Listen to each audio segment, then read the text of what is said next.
So this will be the last lecture about the blood clotting, এবং একে আমরা সবচেয়ে ইম্পর্টেন্ট লেকচার বলতে পারবো ক্লটিংয়ের, কারণ এই লেকচারে আমি বলার চেষ্টা করব ক্লটিং প্রসেসটা অ্যাকচুয়ালি কেমন করে হয়। আগের দুটো লেকচার থেকে এটা একটু বেশ লেংদি হবে, কারণ এখানে আমরা ছবিকে এক্সপ্লেন করব, ছবিটা বোঝার জন্য আমরা একটা ফ্লো চার্টকে দেখানোর ট্রাই করব, এবং অবশেষে পরীক্ষায় লেখার মতো করে আমরা যে এক্সপ্লেনেশনটা আছে সেটাও আমরা এখান থেকে পুরোটা লাইন বাই লাইন বুঝিয়ে দিব। ছবিটা খেয়াল করি। এই ছবিটা বেসিক্যালি ভাইয়া ড্র করেছি, একটা ব্লাড ভেসেলকে বোঝানোর চেষ্টা করেছি। এই হলো একটা blood vessel, that is the wall of the blood vessel, that is the inner lumen, ভিতরের যে ফাঁকা জায়গা বলে lumen, lumen of the blood vessel. So blood ভেসেলের ভিতর দিয়ে কি হচ্ছে? অ্যান্সার, ব্লাড ফ্লো করতেছে। So what are this? ধরেন এই ইয়েলো অংশটা হচ্ছে ব্লাডের plasma, that is RBC, that is WBC, and that is the platelets or platelet. Okay, so আরও খেয়াল করবা, ব্লাডটা কিন্তু নর্মালি ব্লাড ভেসেলের ভিতর দিয়ে সামনে ইজ মার্চিং ফরওয়ার্ড, সামনে আগাচ্ছে। ইন দ্য মিন টাইম ধরে নিচ্ছি এই যে এই লোকটাকে স্ট্যাব করা হয়েছে, ধারালো কোনো কিছু দিয়ে ওকে স্ট্যাবিং করা হয়েছে। সো যদি এটাই হয় তাহলে এই যে ধরলাম এটা কোনো গ্লাস অর কোনো নাইফ, কোনো ছুরি বা কোনো গ্লাস দিয়ে শার্প কোনো অবজেক্ট দিয়ে যে স্ট্যাব করা হয়েছে। সো স্ট্যাব করার কারণে এখানে এই প্লেসটা ইনজুর্ড হয়েছে, একটা ওপেনিং ক্রিয়েট হয়েছে, এবং সেই ওপেনিংটা দিয়ে পরের ছবিটা খেয়াল করেন, ব্লাডের যে পার্টিকেলগুলো দোজ আর কামিং আউট, সেগুলো বাইরে বের হয়ে আসতেছে। ভিডিও 1 নম্বরে আমরা বলেছিলাম যদি ব্লাড বা এর পার্টিকেলগুলো বাইরে বের হয়ে আসে, সো ছিল কোথায়? ইনসাইড দ্য ব্লাড ভেসেল, আসতেছে কোথায়? আউটসাইড দ্য ব্লাড ভেসেল, তাহলে একেই আমরা বলবো হচ্ছে কী করবো? বলবো হচ্ছে bleeding. So if blood comes out from the blood vessel, তাহলে ওই ফেনোমেননটাকে, ওই অকারেন্সটাকে আমরা বলবো ব্লিডিং। এখন ব্লিডিং হচ্ছে তার মানে হচ্ছে ব্লাডের পার্টিকেলগুলো, ব্লাডটা বাইরে বের হয়ে আসতেছে, সেকে থামানো লাগবে, রাইট? এখন থামাবো কেমন করে? আচ্ছা, এই হচ্ছে যখন আপনার ক্লটিংটা হয়ে যাবে। সো হুট করে আমরা এই ছবিটা, ক্লটিংয়ের ছবিটা আসলে বুঝতে পারবো না, তার জন্য আমরা একটু পাশের ফ্লো চার্টে আমরা একটু দেখার চেষ্টা করব। দেখেন কি বলেছে, from the tissue near the injured area. So যে জায়গাটা ইনজুর্ড হয়েছে তার আশেপাশের টিস্যু। সো আমরা যদি ফিগার আবার একটু ব্যাক করি, সো ইনজুর্ড হয়েছে, আপনি আমার কার্সার খেয়াল করবেন এই এরিয়াটা, সো তার আশেপাশের যে এরিয়াটা আছে, উইচ ইজ এই এরিয়াটা বা এই এরিয়াটা, এখানকার টিস্যু থেকে একটা special chemical substance or protein বা এনজাইম এটা সিক্রেশন হবে, এবং এর নাম হচ্ছে থ্রম্বোপ্লাস্টিন। সো যেহেতু এটা সিক্রেশন হচ্ছে from the tissue, tissue near the injured area, যে টিস্যুটা নিজে ইনজুর্ড হয় নাই বাট ইনজুর্ড এরিয়ার আশেপাশে আছে, এই জন্য ওর নাম হবে টিস্যু থ্রম্বোপ্লাস্টিন। এছাড়াও এই থ্রম্বোপ্লাস্টিনকে সিক্রেশন করার ক্ষমতা রাখে আমাদের ব্লাডে পাওয়া যায় বিশেষ একটা blood corpuscle, which is platelet বা প্লেটলেট বা থ্রম্বোসাইট নামেও ডাকা হচ্ছে। So all I am trying to say, আমাদের ক্ষতিগ্রস্ত অংশের আশেপাশে যে টিস্যু আছে, সেই টিস্যুগুলা হতে, ক্ষতিগ্রস্ত অংশের আশেপাশের টিস্যু হতে কি হবে? টিস্যু থ্রম্বোপ্লাস্টিন খরিত হবে, সিক্রেশন খরিত হবে। আর আমাদের রক্ত, প্রবাহমান রক্ত, যে রক্তটা এখনও বাইরে বের হয়ে আসে নাই, এখনও ব্লাড ভেসেলের ভিতরে আছে, সেই সার্কুলেটিং ব্লাড বা প্রবাহমান রক্তে পাওয়া যায় এরকম অনুচক্রিকা, আমরা ইংলিশে তাকেই বলি প্লাটিলেট বা প্লেটলেট। তার থেকে তৈরি হবে হচ্ছে, যেহেতু প্লাটিলেটকে বা প্লেটলেটকে আমরা আরও বলি থ্রম্বোসাইট, সো এখান থেকেই হবে সিক্রেশন অফ থ্রম্বোসাইট, থ্রম্বোপ্লাস্টিন। তাহলে আবারও বলি আমরা, ক্ষতিগ্রস্ত অংশের আশেপাশের টিস্যু হতে, so tissue near the injured area, তার থেকে হবে খরিত হবে, সিক্রেশন হবে টিস্যু থ্রম্বোপ্লাস্টিন। আর প্রবাহমান রক্তে পাওয়া যায় এরকম অনুচক্রিকা বা থ্রম্বোসাইট হতে, so from the thrombocyte of the circulating blood, তার থেকে হবে সিক্রেশন বা ক্ষরণ হবে হচ্ছে থ্রম্বোসাইট, থ্রম্বোপ্লাস্টিন। মনে রাখতে হবে এই যে থ্রম্বোসাইট, থ্রম্বোপ্লাস্টিন এবং টিস্যু থ্রম্বোপ্লাস্টিন, তাদের কেউই আসলে তৈরি হতে পারতো না from the tissue near the injured area or from the platelet of circulating blood, দুইজনের একজনের কাছ থেকেও আসলে থ্রম্বোপ্লাস্টিন তৈরি হতে পারতো না যদি না প্রেজেন্ট থাকতো কে ক্যালসিয়াম আয়ন।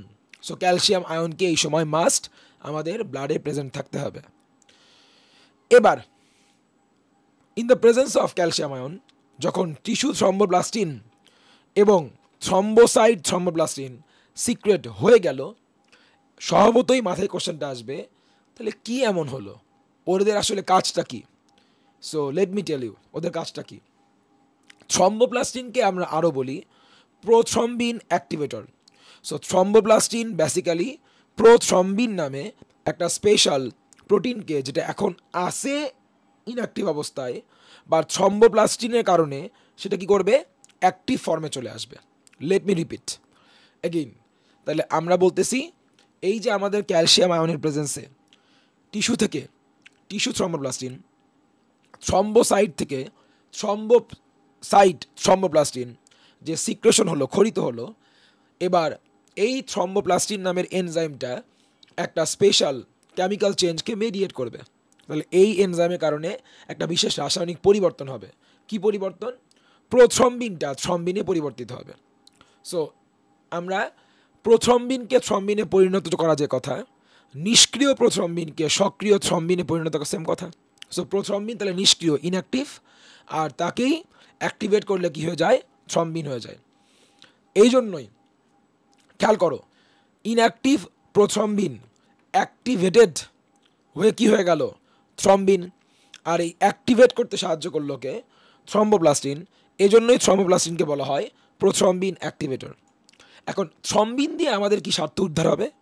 বলা হচ্ছে এই যে থ্রম্বিনটা, এই থ্রম্বিন আবার আরেকটা জিনিসকে অ্যাক্টিভেট করতে সাহায্য করবে, বা আরেকটা কেমিক্যাল চেঞ্জকে ও মেডিয়েট করবে, ও ফ্যাসিলিটেট করবে।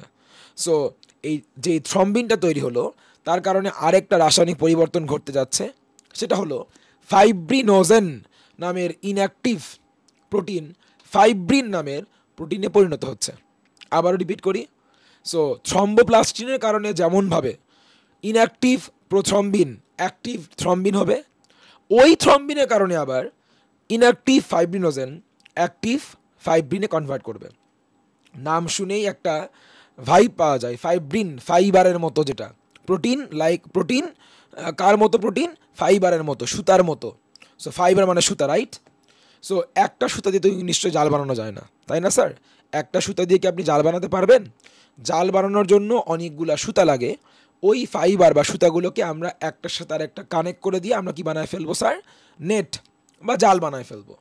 সো আপনি যখন ফাইব্রিনোজেন থেকে কনভার্ট করে by the help of course thrombin আপনি যখন ফাইব্রিন বানায় ফেলছেন, একটা ফাইব্রিন দিয়ে কিচ্ছু হচ্ছে না। সো এইবার একটা ফাইব্রিন মানে কি, ফাইব্রিনের মনোমার, মানে হচ্ছে এক। আপনি যদি এরকম অনেকগুলো ফাইব্রিন বানায় ফেলেন, সো আপনি যদি নাম্বার বাড়াতে বাড়াতে মনোমার থেকে পলিমারে পৌঁছায় যান, অর্থাৎ আপনার কাছে ছিল কি অবস্থায়, ফাইব্রিন ছিল একটা, এবার আপনি এই প্রসেসটা বারবার রিপিট করার কারণে অনেকগুলো ফাইব্রিন বানায় ফেলছেন, সো পলিমার বানায় ফেলছেন, পলিমারে অনেকগুলা, মেলাগুলা, সো অনেকগুলো বানায় ফেলছেন, ছিল মনোমার, হয়ে গেল হচ্ছে পলিমার। সো এইবার যেহেতু অনেকগুলো ফাইব্রিন আছে, ফাইব্রিনের পলিমার আপনি বানায় ফেলছেন, এই অনেকগুলো ফাইব্রিন দিয়ে আপনি একটা জাল বুনতে পারবেন, একটা জাল বানাতে পারবেন, তাকে আমি বলবো ফাইব্রিনের জাল, ফাইব্রিন নেট। এবং স্যার এই জালেই কি হবে, যেমন মাছ ধরার জালে মাছগুলো আটকা পড়ে আর জাল থেকে বের হতে পারে না, এই জালেই বা এই নেটেই ব্লাডের কম্পোনেন্টগুলো এবার আটকা পড়ে যাবে, আমাদের ব্লাড ভেসেলের বাইরে আর বের হতে পারবে না। সো বেসিক্যালি এটাকে আমরা লাস্ট ছবিতে দেখানোর ট্রাই করেছি। এই যে খেয়াল করেন, যেখানে আমাদের ইনজুর্ড হয়েছিল, একটা ওপেনিং বা পোর বা হোল ক্রিয়েট হয়েছিল, যেখান দিয়ে ব্লাডগুলো ওয়াজ কামিং আউট, বের হয়ে আসতেছিল, সেখানে এই যে খেয়াল করেন, আপনি আমার কার্সার খেয়াল করবেন, এই ছিল একটা ফাইব্রিন, এটা আরেকটা ফাইব্রিন, এটা আরেকটা ফাইব্রিন, এটা আরেকটা ফাইব্রিন, এটা আরেকটা ফাইব্রিন, এটা আরেকটা ফাইব্রিন, এটা একটা ফাইব্রিন, এটা একটা ফাইব্রিন, আরেকটা ফাইব্রিন। সো অনেকগুলো ফাইব্রিন মিলে কি বানালো, ফাইব্রিনের একটা নেট ক্রিয়েট করলো, এবং সেই নেটের ভিতরেই এই যে দেখা যাচ্ছে আমাদের এই যে রেড ব্লাড সেল, এই যে হোয়াইট ব্লাড সেল, এগুলো কিন্তু স্যার আটকা পড়ে গেল। সো ওরা কিন্তু আর বাইরে বের হয়ে আসতে পারতেছে না। সো এই যে আমি যদি এই ছবিটাকে যদি আবার একটু মিনিমাইজ করে এভাবে খেয়াল করি, ওই যে উপরে ফাইব্রিনের অনেকগুলো ফাইব্রিন দিয়ে, ফাইব্রিনের পলিমার দিয়ে একটা জালের মতো ক্রিয়েট হয়েছে, ফাইব্রিন নেট, এবং সেই নেটেই কী হচ্ছে, আমাদের এই যে ব্লাড এর সেলগুলা, কর্পাসেলগুলো, এগুলো আটকা পড়ে যাচ্ছে, ওদের সাইজ বড়, ওরা আর বের হয়ে আসতে পারতেছে না। সো তখনই আসলে কি হচ্ছে, ব্লাডটা ওখানে আটকে যাচ্ছে। একেই আমরা বলি আসলে, বাংলায় বলে জমাট বেঁধে যাওয়া, ইংলিশে আমরা একেই বলি ক্লট করে যাওয়া। এইভাবে করেই ব্লাডটা আসলে ওই প্লেসটাতে ব্লাডটা ক্লট করে যাবে। এভাবে করে আসলে আমাদের ব্লাড ক্লটিংটা ফিনিশ হবে। আমরা যদি একটু এক্সপ্লেনেশনে আসি, এই জন্য আমরা একটা সেপারেট কোনো ভিডিও করব না, এই ভিডিওতে আমরা বলা দেওয়ার চেষ্টা করব। Point number 1, an enzyme named thromboplastin is released from damage tissue and platelet. মনে করেন স্যার, মনে করেন শুরুতে কি বলেছিলাম, ওই যে যেটা আমাদের ইনজুর্ড হলো, যেই এরিয়াটুকু, তার আশেপাশের এরিয়ার যে সেলগুলো আছে, টিস্যুটা আছে, তার থেকে কি হবে বলেন, খরিত হবে বা সিক্রেট হবে কে, টিস্যু থ্রম্বোপ্লাস্টিন। আর বলেছিলাম আমাদের যে ব্লাডটা এখনও বডির বাইরে বের হয়ে যায় নাই, হুইচ ইজ ব্লাড ভেসেলের বাইরে বের হয়ে যায় নাই, still inside the blood vessel, still circulate করতেছে। এরকম সার্কুলেটিং ব্লাড বা প্রবাহমান রক্ত হতে আমরা কি পাবো, প্রবাহমান রক্তে যে থ্রম্বোসাইট বা অনুচক্রিকা বা প্লাটিলেট পাওয়া যায়, তার থেকে কি উৎপন্ন হবে, থ্রম্বোসাইট, থ্রম্বোপ্লাস্টিন। সো আমরা এটাই বলার চেষ্টা করেছিলাম পরের পয়েন্টে। অ্যান্ড অ্যাট ইনজুরি সাইট, যেখানে ইনজুর হয়েছে ওই জায়গাটাতে প্লাটিলেট কি প্রডিউস করবে, থ্রম্বোসাইট, থ্রম্বোপ্লাস্টিন। আবার মনে করিয়ে দিই, প্লাটিলেটের কিন্তু আরেকটা নাম থ্রম্বোসাইট। সো প্লাটিলেট বা থ্রম্বোসাইট থেকেই এবার উৎপন্ন হচ্ছে বলে, প্রডিউস হচ্ছে বলে, সিক্রেট হচ্ছে বলে ওর নাম প্লাটিলেট না বলে আমি এই ওয়ার্ডটা ইউজ করলাম, থ্রম্বোসাইট, থ্রম্বোপ্লাস্টিন। আর ইনজুর্ড এরিয়ার আশেপাশের টিস্যু হতে কী হবে, production of or secretion of tissue thromboplastin. Thromboplastin নামের যে এনজাইমটা, এই এনজাইমটা প্রডিউস হয় কার প্রেজেন্সে, ওই যে বলেছিলাম এটা হতো না, না হতো টিস্যু থেকে, না হতো থ্রম্বোসাইট থেকে, হয় কার প্রেজেন্সে, ক্যালসিয়াম আয়নের প্রেজেন্সে। এটাই বলা হচ্ছে in the presence of calcium ion. In presence of factors 7, 8, 9, 10 and calcium, thromboplastin acts on plasma protein prothrombin. তাহলে এই যে এবার থ্রম্বোপ্লাস্টিনটা, এই এনজাইমটা এবার ওই যে প্রোথ্রম্বিনের উপরে কাজ করবে, ওয়ান কাইন্ড অফ প্রোটিন, প্লাজমায়, ব্লাডের প্লাজমায় পাওয়া যায় বলে বলা হচ্ছে প্লাজমা প্রোটিন। বাট কাজ করবে কাদের প্রেজেন্সে, করবে হচ্ছে, দেখি বলার চেষ্টা করবো কিন্তু, ফ্যাক্টর নাম্বার 7 কী ছিল বলেন, প্রোকনভার্টিন। মেক সেন্স না, ওর নাম প্রোকনভার্টিন, ওকে দিয়ে কিন্তু আমরা কনভার্ট করি, কিসে কনভার্ট করি, প্রোথ্রম্বিনকে আমরা কিসে কনভার্ট করব, থ্রম্বিনে কনভার্ট করব। তারপর ফ্যাক্টর নাম্বার 8 কী ছিল বলেন, ছিল হচ্ছে আমাদের anti haemophilic factor number A, 9 number ছিল ক্রিসমাস, 10-এ কী ছিল, anti haemophilic factor number B, anti haemophilic factor B, আর ক্যালসিয়াম আয়ন। সো এগুলোর প্রেজেন্সে এইবার থ্রম্বোপ্লাস্টিন কার উপরে কাজ করবে, acts on plasma protein prothrombin. আর যখনই ওদের প্রেজেন্সে, আবার রিপিট করি, ফ্যাক্টর 8, আমাদের 7, 8, 9, 10 অ্যান্ড ক্যালসিয়াম, ও মনে করাই দিই, বলেন ক্যালসিয়াম ছিল কয় নাম্বার ফ্যাক্টর, 4 নাম্বার। ওকে, সো এদের প্রেজেন্সে যখনই থ্রম্বোপ্লাস্টিন নামের এনজাইমটা আমাদের প্রোথ্রম্বিন নামের প্লাজমা প্রোটিনের উপরে কাজ করবে, তখনই কি হবে, প্রোথ্রম্বিনটা এবার অ্যাক্টিভেট হয়ে যাবে। তার কারণেই না আমরা কি বলেছিলাম বলেন, ও যেহেতু প্রোথ্রম্বিনকে অ্যাক্টিভেট করতে হেল্প করে, এই জন্য থ্রম্বোপ্লাস্টিনকে আমরা কি বলবো, অ্যাক্টিভেটর বলবো। সো যখনই ও প্রোথ্রম্বিনকে অ্যাক্টিভেট করবে, অ্যাক্টিভেটেড অবস্থায় ওর নাম তাহলে কি হবে, থ্রম্বিন। ছিল ইনঅ্যাক্টিভ অবস্থায় প্রোথ্রম্বিন, আর অ্যাক্টিভেটেড অবস্থার নাম কি হবে, থ্রম্বিন। এই থ্রম্বিনটা আবার কার উপর কাজ করবে, করবে হচ্ছে আরেকটা প্লাজমা প্রোটিন নাম ফাইব্রিনোজেন। এবং মনে রাখতে হবে একটা গুরুত্বপূর্ণ ইনফরমেশন, ফাইব্রিনোজেনের কিন্তু অরিজিন কই, ফ্রম দ্য লিভার, যকৃত হতে, লিভার হতে তৈরি হয়। এই ফাইব্রিনোজেনটা কিসে হবে, কি হবে এবার, ফাইব্রিনোজেনটা এবার ট্রান্সফর্ম হবে কিসে, ফাইব্রিনে। সো ফাইব্রিনোজেনকে আমরা ফাইব্রিনে কনভার্ট করতে পারতাম না যদি না এখানে কে ইনভলভ হতো, থ্রম্বিন।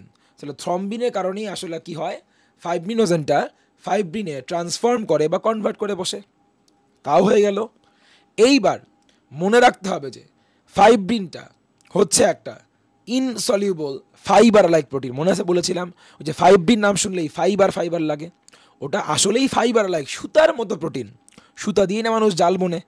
সো হ্যাঁ, আমরা রাইট ট্র্যাকে আসি। ফাইব্রিন বানালাম, আর একটু পরে ফাইব্রিন দিয়ে আমরা কী করবো, আমরা একটার সাথে আরেকটা কানেক্ট করে নেটওয়ার্কিং করে আমরা জাল বানায় ফেলবো, নেট বানায় ফেলবো। মাঝখান থেকে ইনসলিউবল কেন বলেছে, রাইট? চমৎকার একটা কনসেপ্ট, একটু বুঝায় বলি। বাই দ্য ওয়ে মনে রাখতে হবে ফাইব্রিনোজেন কিন্তু সলিউবল আর ফাইব্রিন কিন্তু ইনসলিউবল। কেন বলা হচ্ছে ইনসলিউবল একটু আমি আপনাকে এক্সপ্লেন করি। দেখেন, আপনি যে জায়গাতে ফাইব্রিন দিয়ে ফাইব্রিনের নেটটা বানাবেন, সেটা যদি ফাইব্রিনটা যদি সলিউবল হতো, তাহলে আপনি জানেন আমাদের ব্লাডের তো ম্যাক্সিমাম পানি। তাহলে যখন ব্লাড ওইখানে আসতো যে না আমি বের হয়ে যাব, তুমি সেই জায়গাতে কী করছো, ফাইব্রিন দিয়ে একটা জাল বানাইছো। সো ফাইব্রিন যদি ব্লাডে সলিউবলই হতো, ওয়াটারে সলিউবল হতো, তাহলে ব্লাডকে আটকাতে পারতো। আপনি যদি একটা চিনি দিয়ে একটা ধরেন একটা সুগার দিয়ে আপনি একটা ওয়াল বানায় ফেলছেন, মাশাল্লাহ সুগার ওয়াল। যখনই আপনি এই ওয়ালের সামনে দেখবেন পানি আসছে, বলেন চিনির একটা দেয়াল, সুগার দিয়ে বানানো ওয়াল পানিকে কি সবসময় আটকাতে পারবে? কি হবে, অল্প করে চিনি কিন্তু পানির সাথে সলিউবল হওয়া শুরু করবে। একসময় কি হবে, ওই ওয়ালের সমস্ত চিনির পার্টিকেলগুলো পানিতে কি হবে, সলিউবল হয়ে যাবে। তখন পানি কিন্তু ওই ওয়ালকে তাহলে কী করলো, কাইন্ড অফ গলায় ফেললো, ওয়ালকে ডিস্ট্রয় করে দিল, দিয়ে পানি আবার ফ্লো করা শুরু করবে। Make sense? আপনি তো ফাইব্রিন দিয়েই আপনি ব্লাডকে আটকাবেন, সে যদি নিজেই ব্লাডে সলিউবল হয়, ব্লাডকে কি তাহলে আটকাতে পারবে? তাহলে পানিকে আটকানোর জন্য আপনার কী লাগতো, পাথরের ওয়াল বানানো লাগতো। পাথর কি পানিতে সলিউবল? সলিউবল না। তাহলে আপনি যাকে আটকাবেন, যেই লিকুইডকে আটকাবেন, তাহলে আপনি এমন কিছু দিয়ে আটকান যেটা ওই লিকুইডে সলিউবল যেন না হয়। Same mechanism. তাহলে আমি ফাইব্রিন দিয়ে এবার আমি হচ্ছে নেট বানাবো, যেই নেট দিয়ে আমি ব্লাডকে ব্লিডিং থেকে আটকাবো, ব্লাডকে বের হওয়া থেকে আটকাবো, ব্লাড ওখানে এসে আটকে যাবে, তাহলে তাকে নিশ্চয়ই কী হওয়া লাগবে, আমাদের ইনসলিউবল হওয়া লাগবে। এবার যেটা পরের পয়েন্টে বললাম, ফাইব্রিন মনোমার, ওই যে বলছিলাম একটা দিতে হবে না, তাহলে হচ্ছে এই মনোমার থেকে কি হবে, পলিমার। এবং এই পলিমারগুলো কি করবে, আমাদের একটা ওয়ার্ড খেয়াল করো, intricate network of thread like structures. Intricate, গায়ে গায়ে লেগে লেগে আছে। হ্যাঁ, নেটওয়ার্ক মানে কি করা, একটার সাথে কানেক্টেড আছে। হ্যাঁ, গায়ে গায়ে লেগে লেগে খুব ক্লোজলি আছে, একটার সাথে একটা কানেক্টেড অবস্থায় আছে। আর ওরা কীরকম, ওই যে বলছিলাম ফাইবার লাইক বা থ্রেড লাইক। তাহলে থ্রেড লাইক, ও নিজে থ্রেড লাইক, আর থ্রেডগুলোকে তুমি একটার পাশে আরেকটা রেখে একবারে কানেক্টেড অবস্থায় রাখছো। ভাই আর কি লাগে, তোমার মাথায় তো একটা সিনারিওই আসবে, তুমি অনেকগুলো সুতাকে একটার পাশে একটা রাখছো, ক্লোজলি রাখছো, এবং ইভেনচুয়ালি সবগুলো সুতাকে তুমি কানেক্ট করছো, নেটওয়ার্ক ক্রিয়েট করছো। That makes a net. তাকে আমরা একটা জাল বলতে পারি। এই জন্যই বলতেছে যে এভাবে করে অনেকগুলো ফাইব্রিনের পলিমার, তারা যদি এরকম করে নেটওয়ার্ক ক্রিয়েট করে ইন্টিগ্রেট অবস্থায়, যারা নিজেরা থ্রেড লাইক, তাহলে এরকম করে অনেকগুলো থ্রেড লাইক ফাইব্রিন দিয়ে বা ফাইব্রিনের পলিমার দিয়ে আমরা যে ইন্টিগ্রেট নেটওয়ার্ক বানাবো, তাকে আমরা আসলে কি বলবো, ফাইব্রিনের নেট। এবার কি হবে, ফ্যাক্টর নাম্বার কত বলেছে এটা, 13 নম্বর জানি কি ছিল, একটু মনে করার চেষ্টা করেন, লাস্টেরটা ফাইব্রিন স্ট্যাবিলাইজিং। মেক সেন্স না?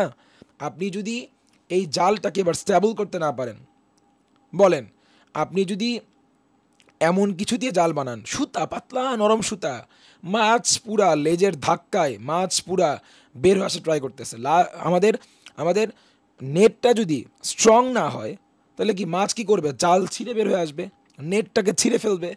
সেম কথা, আপনি যদি ফাইব্রিনকে এবার যদি স্ট্যাবল করতে না পারেন, তাহলে কি করবে, ওই নেটওয়ার্কটা থাকবে না, একটার সাথে একটা নেটওয়ার্কিংটা ডিসকানেক্ট হয়ে যাবে, মাঝখানে গ্যাপ তৈরি হবে, আবার সেই ব্লাড তো বেরই হয়ে আসবে। আমি বললাম না, এমন হওয়ার সুযোগই নাই। কারণ এইবার ফাইব্রিন নেট তৈরি হওয়ার পর, ফাইব্রিন মানে ওই ফাইবার লাইক যে থ্রেড লাইক যে প্রোটিনটা আছে, বা এই পুরা নেট, ওদের নেটটাকে ইন্টিগ্রেট যে নেটওয়ার্কটা, এই নেটওয়ার্কিংটাকে স্ট্যাবল করার জন্য আসবে কে, stabilising factor, which is factor number 13। তো সব শেষ, আমাদের এটা স্ট্যাবলও হয়ে গেছে, নেটও হয়ে গেছে।